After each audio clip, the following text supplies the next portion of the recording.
रमजान का महीना था। गर्मी की शिद्दत बढ़ती जा रही थी, लेकिन रशीदा रोजाना की तरह सुबह सवेरे काम पर पहुंच गई।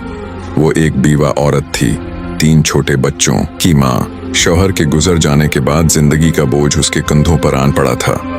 उसे किसी ने नहीं पूछा कि वो कैसे गुजारा कर रही है।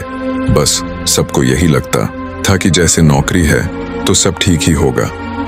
वह एक अमीर घराने में काम करती थी। झाड़ू देना, बर्तन धोना, कपड़े धोना, खाने पकाने में मदद करना, ये सब उसके जिम्मे था। मगर उस मेहनत के बावजूद उसे वो इज्जत और हक नहीं मिलता था जिसकी वो मुस्तहिक थी। घर की मालकन साबरा बेगम अपने नखरों और सख्त मिजाजी के लिए मशहूर थीं। उन्हें अपने नौकरों से ज्यादा अपने कीमती बर्तनों और सूफों की फिक्र थी। वो रशीदा पर रोज चीखती चलाती, कभी बर्तन सही न धोने पर, कभी फर्श पर पानी गिर जाने पर, और कभी सिर्फ इसलिए कि वो उनके मिजाज के खिलाफ कोई बात कर बैठती। आज भी ऐसा ही हुआ। ये बर्तन अभी तक साफ नहीं हुए रशीदा, कब तक हाथ पांव तोड़कर बैठी रहेगी? साबरा बेगम ने गुस्से से कहा। रशीदा ने जल्दी से हाथ तेज किए। बेगम साहबा, रोजा है, बस जरा तबीयत बोझल महसूस हो रही थी, इसलिए तो मैंने कहा था रोजा रख। जब काम करने की हिम्मत नहीं है तो रोजे रखने का क्या फायदा? साबरा बेगम ने तेज लहजे में कहा और सूफे पर बैठकर मोबाइल देखने लगे। रशीदा खामोश रही। इसके पास कोई जवाब नहीं था। वो मजबूर थी, नौकरी छोड़ भी नहीं सकती थी, क्योंकि बच्चों की रोजी रोटी का सवाल था। शाम हुई, रोजा इफ्तार करने का वक्त करीब आने लगा। घर में मेहमानों के लिए खास एहतिमाम था। खजूरें, फरूट चाट, समोसे, पकोड़े, न जाने क्या क्या चीजें तैयार हो रही थीं। रशीदा ने भी सब तैयारी में हाथ बटाया। तिल के छींटे उसके हाथ पर गड़ते, गर्मी से पसीना बहता, लेकिन वो चुपचाप काम करती रही। जब सब कुछ तैयार हो गया तो साबरा बेगम ने नौकरों से कहा, ठीक से सब कुछ सजा दो, और हाँ, तुम लोगों के लिए बस 2 खजूरें और पानी काफी है, ज्यादा लालच मत करना। रशीदा का दिल बुझ सा गया। वो जानती थी कि अगर मालकन रहमदिल होते हैं तो उसे भी वही खाने को मिलता जो सबको मिल रहा था। रशीदा ने हिम्मत करके साबरा बेगम से कहा, बेगम साहबा, आपने कहा था कि रमजान में मेरे इफ्तारी के पैसे अलग से देंगी, ताकि मैं अपने बच्चों के लिए भी कुछ ले सकूं। साबरा बेगम ने उसे ऊपर से नीचे तक घूरा और हंसकर बोले, इफ्तारी के पैसे? अरे, हमने तुम्हें इतनी इफ्तारी बनाकर दे दी, यही काफी नहीं? ये नौकर लोग बस मौके ढूंढते हैं पैसे मांगने का। रशीदा की आंखों में आंसू आ गए, लेकिन उसने जब्त कर लिया। उसके बच्चे सादा रोटी और पानी के साथ रोजा खोल रहे थे, और यहाँ मेज पर तरह तरह के खाने सुजे थे, लेकिन उसे कुछ भी नसीब नहीं था। जो माँ के इंतजार में थे, घर पहुंचते ही जैसे ही रशीदा ने दरवाजा खोला, उसके 3 बच्चे दौड़ते हुए उसके पास आए। उनकी आंखों में चमक थी, उम्मीद थी। आमी, आप हमारे लिए क्या लाई हैं? सबसे छोटा 4 साल अली खुशी से बोला। रशीदा के पास कोई जवाब नहीं था। वो खाली हाथ थी। उसकी आंखों में आंसू आ गए, लेकिन वो जबरदस्ती मुस्कुराई। बेटा, आज इफ्तारी के पैसे नहीं मिले, लेकिन कोई बात नहीं, मैं तुम सब के लिए पानी और रोटी ले आती हूँ, हम सब मिलकर खाएं। कि ठीक है? बच्चों की मुस्कुराहट मध्यम पड़ गई, मगर वो खामोश हो गए। वो माँ की तकलीफ समझने लगे थे, हालांकि वो अभी बहुत छोटे थे। रशीदा ने चौलहे पर चपाती गर्म की, कुछ प्याज काट कर रखा और पानी का गिलास भरकर बच्चों के सामने रख दिया। ये था उनका इफ्तार।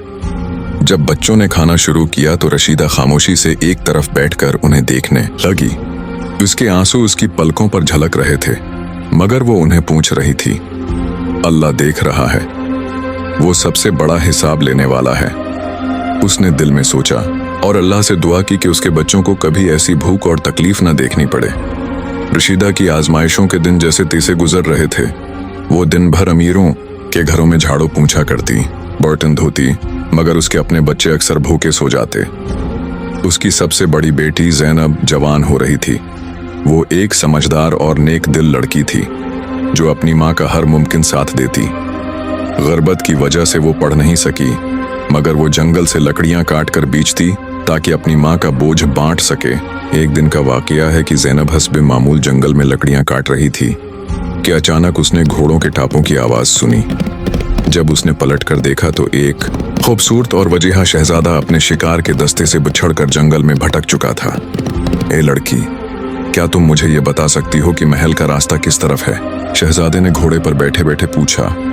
ज़ैनब ने नरमी से सिर झुकाया। हुजूर, अगर आप चाहें तो मैं आपको जंगल से बाहर रास्ता दिखा सकती हूँ, मगर ये रास्ता लंबा और खतरनाक है। अगर आपको इजाजत हो तो मैं आपको अपने घर ले जा सकती हूँ, जहाँ आप कुछ देर आराम कर लें। फिर मैं खुद आपको शहर का रास्ता दिखा दूंगी। शहजादे ने ज़ैनब की सादगी और नरमी देखी तो उसे ये बात पसंद आई। वो इसके साथ हो लिया। जब ज़ैनब शहजादे को अपने झोंपड़ी नुमा घर लेकर आई तो रशीदा ने हैरत से अपनी बेटी को देखा। फिर इज्जत व एहतराम से शहजादे को अंदर बैठाया और सादा सा पानी पेश किया। शहजादा उनकी ग़िरबत के बावजूद सलीके और इज्जत नफ्स से मुतासिर हुआ। तुम लोग किस कदर मेहनती हो, मगर फिर भी महताज नजर आते हो। क्या तुम्हें कभी किसी ने मदद की पेशकश नहीं की? शहजादे ने हैरत से पूछा। रशीदा ने मुस्कुराते हुए जवाब दिया, हमने हमेशा अपनी मेहनत पर भरोसा किया है, दूसरों की खैरात पर जीने की आदत नहीं डाली। अल्लाह ने हाथ और अक्ल दी है तो उसे काम में लाना चाहिए। शहजादे को रशीदा की बात बहुत पसंद आई, मगर उससे भी ज्यादा ज़ैनब की नरमी, खुलूस और सादगी ने उसका दिल जीत लिया था। शहजादा दूसरे दिन महल जाने से पहले रशीदा से मुखातिब हुआ। माँ जी, अगर आप इजाज़त दें तो मैं आपकी बेटी ज़ैनब को अपनी शरीक हयात बनाना चाहता हूँ। उसकी सादगी और मेहनत ने मुझे बहुत मुतासिर किया है। रशीदा ये सुनकर हैरान रह गई। उसकी बेटी जो अब तक ग़िरबत में पली बढ़ी थी, आज बादशाह की बहू बनने जा रही थी, मगर वो जानती थी कि दौलत की चमक दमक बहुत लोगों को अंधा कर देती है। बेटा, शादी किसी भी लड़की की जिंदगी का सबसे बड़ा फैसला होता है। क्या तुम वाकई उसे इज्जत व मोहब्बत दे सकोगे?